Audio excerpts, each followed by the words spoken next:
ಓಂ ಶ್ರೀ ಗುರುಭ್ಯೋ ನಮಃ. ಗುರು ಪಿತಾ ಗುರುರ್ಮಾತಾ ಗುರುರೇವ ಹಿ ಬಾಂಧವಾಃ. ಗುರುದೇವಾತ್ ಪರಂ ನಾಸ್ತಿ ತಸ್ಮೈ ಶ್ರೀ ಗುರವೇ ನಮಃ. ತಸ್ಮೈ ಶ್ರೀ ಗುರವೇ ನಮಃ. ಶ್ರೀ ಭಗವಾನುವಾಚ ದೂರೇಣ ಹಿ ಅವರಂ ಕರ್ಮ ಬುದ್ಧಿಯೋಗಾದ್ ಧನಂಜಯ. ಬುದ್ಧೌ ಶರಣಮನ್ವಿಚ್ಛ ಕೃಪಣಾಃ ಫಲಹೇತವಃ. ಸಮತ್ವ ಬುದ್ಧಿಯುಕ್ತವಾದ ಕರ್ಮಯೋಗಕ್ಕಿಂತಲೂ ಕಾಮ್ಯ ಕರ್ಮಗಳು ಕೀಳಾದವುಗಳು. ಆದುದರಿಂದ ಅರ್ಜುನ, ನೀನು ಸಮಬುದ್ಧಿಯನ್ನೇ ಆಶ್ರಯಿಸು. ಆದರೆ ಫಲದ ಆಶೆಯುಳ್ಳವರು ದೀನರು ಎಂಬುದನ್ನು ನೀನು ತಿಳಿದುಕೋ. ಸರ್ವರಿಗೂ ಪ್ರಣಾಮಗಳು. ಪುಣ್ಯಾತ್ಮರೇ,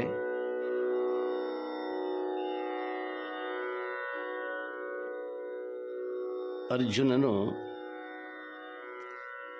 ತನಗೆ ಬಂದಿರುವ ಸಂಶಯವನ್ನು ಭಗವಂತ ಕೃಷ್ಣ ಪರಮಾತ್ಮನನ್ನು ಕುರಿತಾಗಿ ಕೇಳಿ ತನ್ನ ಸಮಸ್ಯೆಗಳನ್ನು ಪರಿಹಾರ ಮಾಡಿಕೊಳ್ಳುತ್ತಿದ್ದಾನೆ.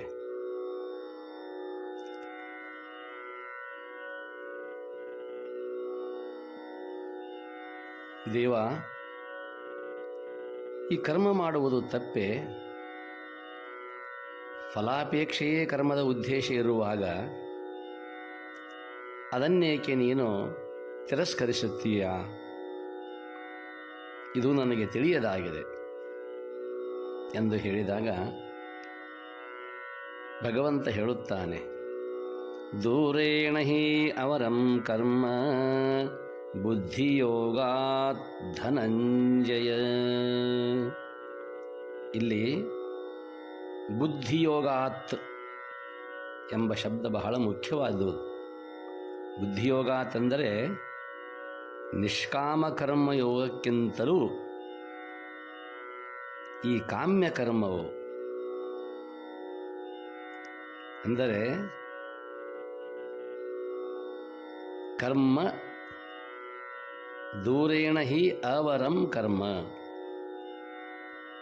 ಹಾಗಾದರೆ ಬುದ್ಧಿಯೋಗವೆಂದರೇನು? ನಿಷ್ಕಾಮ ಕರ್ಮಯೋಗ ಎಂಬುದಾಗಿ ಹೇಳುತ್ತಾನೆ. ಅದರ ವಿವರಣೆಯನ್ನು ಕೊಡುತ್ತಾನೆ ಭಗವಂತ. ಅರ್ಜುನ, ಪರಮಾತ್ಮನು ವಿಶ್ವವಿಸ್ತಾರ, ಆತ ಸರ್ವಂತಾರ್ಯಾಮಿ, ಸರ್ವ ಕರ್ಮಗಳ ಸನ್ನಿಧಾನ ಕರ್ತಾರ, ಅದೇ ರೀತಿಯಾಗಿ ನಿತ್ಯ ಎಂಬ ಈ ತಿಳಿವು ಏನಿದೆಯೋ ಅದಕ್ಕೆ ಬುದ್ಧಿ ಎನ್ನುತ್ತಾರೆ, ಅರಿವು ಎನ್ನುತ್ತಾರೆ.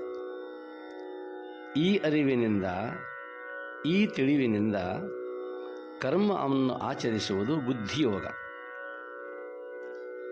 ಆಭರಣಗಳು ಬೇಕಾದಷ್ಟು ಇರಬಹುದು ಮೈಮೇಲೆ, ಆದರೆ ಮಂಗಲ ಸೂತ್ರಕ್ಕೆ ಅವೆಲ್ಲವುಗಳು ಕೂಡ ತೃಣಸಮಾನ. ಮಂಗಳಸೂತ್ರವಿದ್ದರೆ ಮಾತ್ರ ಉಳಿದೆಲ್ಲ ಆಭರಣಗಳಿಗೆ ಮಹತ್ವ ಇದೆ. ಅದೇ ರೀತಿ ಕರ್ಮಗಳ ಮೌಲ್ಯ ಅದು ದೇವಬುದ್ಧಿಯಿಂದ. ನಿತ್ಯದಲ್ಲಿ ಆಚರಿಸುವ ನಿಷ್ಕಾಮ ಕರ್ಮದಿಂದ ತುಂಗ ಧರ್ಮ ವಿವರ್ಧನ ಎಂಬುದಾಗಿ ಹೇಳಿದ್ದಾರೆ. ಮಂಗಲಮಯ ಧರ್ಮದಿಂದ ದುಷ್ಕೃತಿ ಭಂಗ. ಅದರಿಂದ ಚಿತ್ತ, ಈ ಮನಸ್ಸು ನಿರ್ಮಲವಾಗುತ್ತದೆ. ಸಂಸ್ಕೃತಿ ಮತ್ತು ದೋಷ ದರ್ಶನವಾಗುತ್ತದೆ.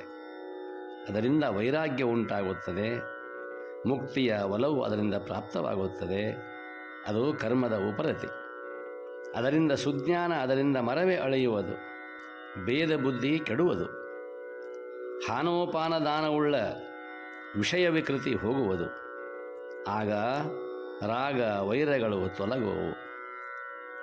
ಅದರಿಂದ ಮಾಡಬೇಕು ಮಾಡಬಾರದೆಂಬ ವಿಧಿನಾಶ.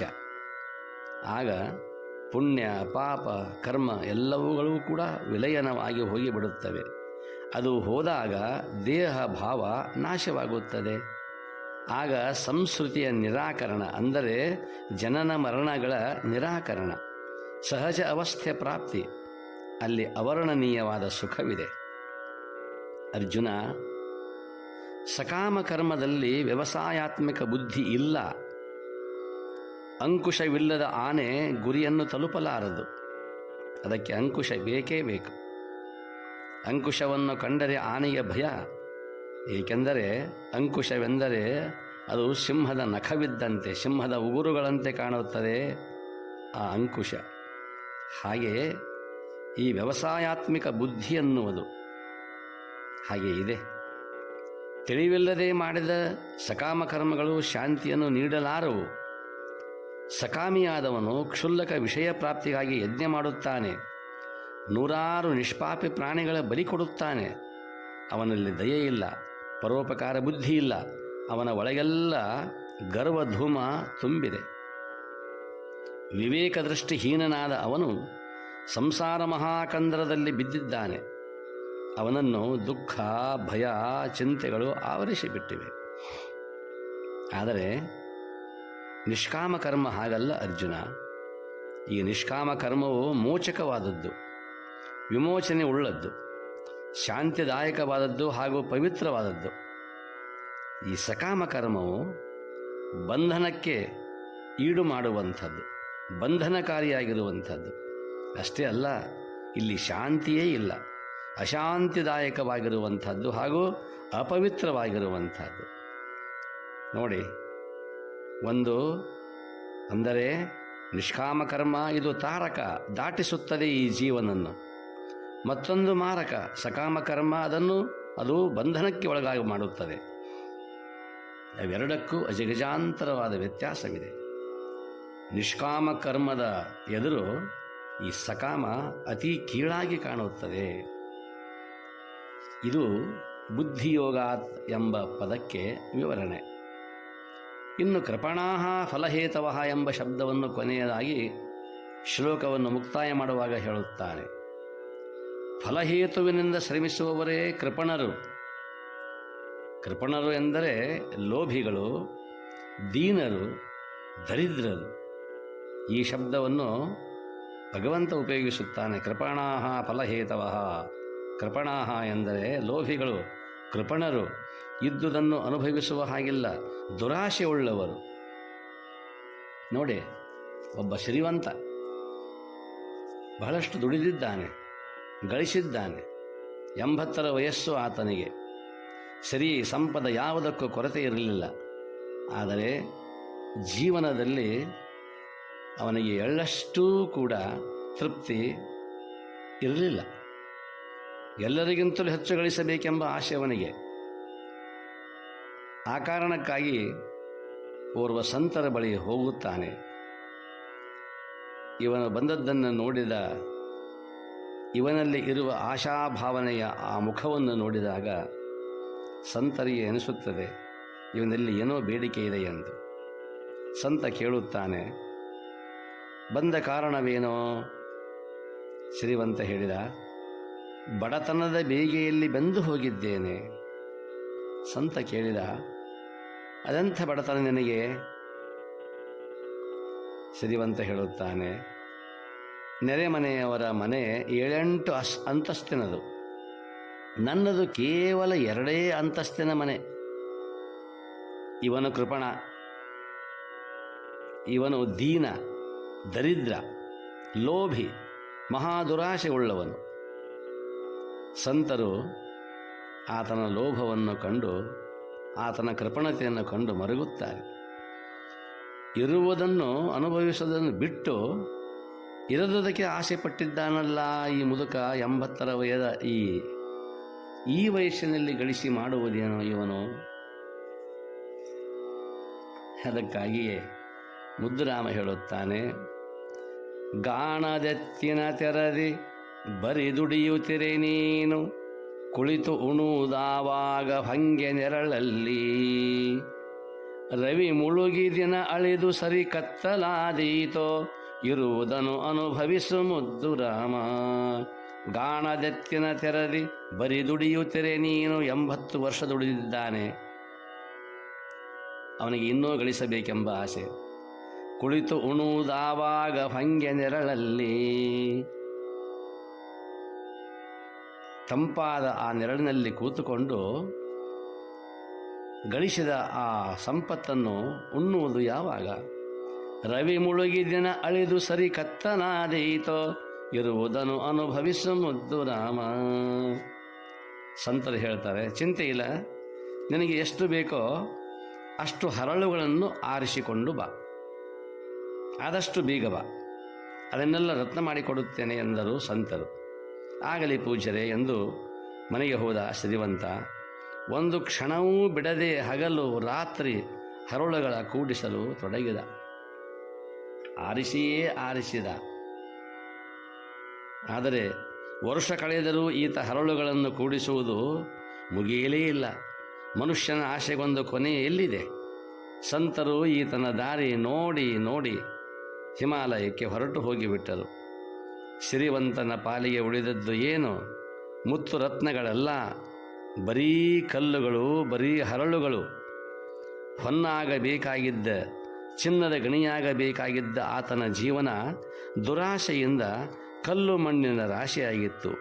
ಇಂಥವರೆಗೆ ಕೃಷ್ಣ ಭಗವಂತ ಕೃಪಣ ಎಂಬ ಶಬ್ದವನ್ನು ಬಳಸಿದ್ದಾನೆ. ಗಾಣದೆತ್ತಿನ ತೆರದಿ ಬರೀ ದುಡಿಯುತ್ತೀರಿ ನೀನು. ಬರೀ ಗಳಿಸುವುದಾತು, ಉಣ್ಣುವುದು ಯಾವಾಗ? ಇದು ಕೃಪಣರ ದೃಷ್ಟಿಕೋನ. ಆದ್ದರಿಂದ ಫಲಹೇತುವಿನಿಂದ ಶ್ರಮಿಸುವರು ಕೃಪಣರು. ಅವರ ದೃಷ್ಟಿ ಬರೀ ಭೋಗ ಸಂಗ್ರಹದ ಮೇಲೆ. ಆ ಸಿರಿವಂತ ಬರೀ ಹರಳನ್ನು ಸಂಗ್ರಹಿಸಿದನೇ ವಿನಃ ತನ್ನಲ್ಲಿ ಇರುವಂಥ ಅನರ್ಘ್ಯ ರತ್ನವನ್ನು ವಿಚಾರ ಮಾಡಲಿಲ್ಲ. ಸರ್ವಜ್ಞ ಕವಿಯವರನ್ನು ಕುರಿತು ವರ್ಣಿಸಿದ ರೀತಿ ಹೀಗಿದೆ ನೋಡಿ. ಉಣ್ಣದೊಡವೆಯ ಗಳಿಸಿ ಮಣ್ಣೊಳಗೆ ಬಚ್ಚಿಟ್ಟು ಚೆನ್ನಾಗಿ ನೆಲವ ಸಾರಿಸಿದವನ ಬಾಯೊಳಗೆ ಮಣ್ಣು ಕಾಣಯ್ಯ ಸರ್ವಜ್ಞ. ಉಣ್ಣದೊಡವೆಯ ಗಳಿಸಿ ಮಣ್ಣೊಳಗೆ ಬಚ್ಚಿಟ್ಟು ಚೆನ್ನಾಗಿ ನೆಲವ ಸಾರಿಸಿದವನ, ಮಣ್ಣೊಳಗೆ ನೆಲದಲ್ಲಿ ಬಚ್ಚಿಟ್ಟು ಚೆನ್ನಾಗಿ ಅದನ್ನು ಸಾರಣೆ ಮಾಡಿದ್ದಾನೆ ಸಗಣಿಯಿಂದ. ಸಾಮಾನ್ಯವಾಗಿ ಧನಲೋಭಿಗಳೆಲ್ಲ ಹೀಗೆಯೇ. ತಮ್ಮ ಹತ್ತಿರ ಕೋಟ್ಯಂತರ ಧನವಿದೆ ಎಂಬ ಭಾವನೆ ಒಂದೇ ಅವರ ಪಾಲಿನ ಸಂತಸ. ಅದನ್ನು ಉಣ್ಣಲಿಲ್ಲ, ಸುಖ ಪಡೆಯಲಿಲ್ಲ. ಇವರು ಲೌಕಿಕ ಕೃಪಣರು. ಧನಂಜಯ, ವಿಚಾರ ಮಾಡು. ಅರ್ಜುನ, ದೇವನೇ ನಿಯಾಮಕನೆಂದು ಭಾವಿಸಿ ಕರ್ತೃತ್ವ ಅಭಿಮಾನ ವಿರಹಿತನಾಗಿ ನಿಷ್ಕಲ್ಮಶ ಬುದ್ಧಿಯಿಂದ ಮಾಡುವ ಕರ್ಮಯೋಗಕ್ಕೆ ಸಕಾಮ ಕರ್ಮವು ಯಾವ ಗಿಡದ ಎಲೆ? ಭವಕಾರಿಯಾದ ಸಕಾಮ ಹೇಯ. ಸಕಾಮಿಗಳು ದೀನರು, ಭಿಕ್ಷುಕರು. ನೀನು ಮಾತ್ರ ಎಲ್ಲಕ್ಕೂ ಪರಮಾತ್ಮನೇ ಆಧಾರ ಎಂಬ ಪಾವನ ಬುದ್ಧಿಯನ್ನು ಪಡೆ. ಅದಕ್ಕೆ ಅನುಸರಿಸಿ ಕರ್ಮ ಮಾಡುತ್ತಾ ಬಾಳು. ಕರ್ಮ ಫಲಸುಖವಾಗಿದ್ದರೆ ಉನ್ಮಾದಗೊಳ್ಳಬೇಡ. ಕರ್ಮಫಲ ಅಹಿತವಾಗಿದ್ದರೆ ಅಥವಾ ದೊರೆಯದಿದ್ದರೆ ಕುಂದಲೂ ಬೇಡ. ಅದು ಸುಖವನ್ನು ಕೊಟ್ಟರೂ ಅದರ ಬಗ್ಗೆ ನೀನು ಸಂತೋಷಗೊಳ್ಳಬೇಡ. ಅದು ಅಹಿತವಾಗಿದ್ದರೂ ನೀನು ಕುಂದಬೇಡ, ದುಃಖಿಸಬೇಡ. ಮನದ ಸ್ಥಿರತೆಯನ್ನು ಕಾಯ್ದುಕೋ. ನನಗೆ ಸಮಾಧಾನ ನಿಶ್ಚಿತವಾಗಿಯೂ ದೊರೆಯುವುದು ಅರ್ಜುನ ಎಂದು ಭಗವಂತ ಹೇಳುತ್ತಾರೆ. ಅರ್ಜುನನಿಗೆ ಸಂತೋಷವಾಗಿದೆ.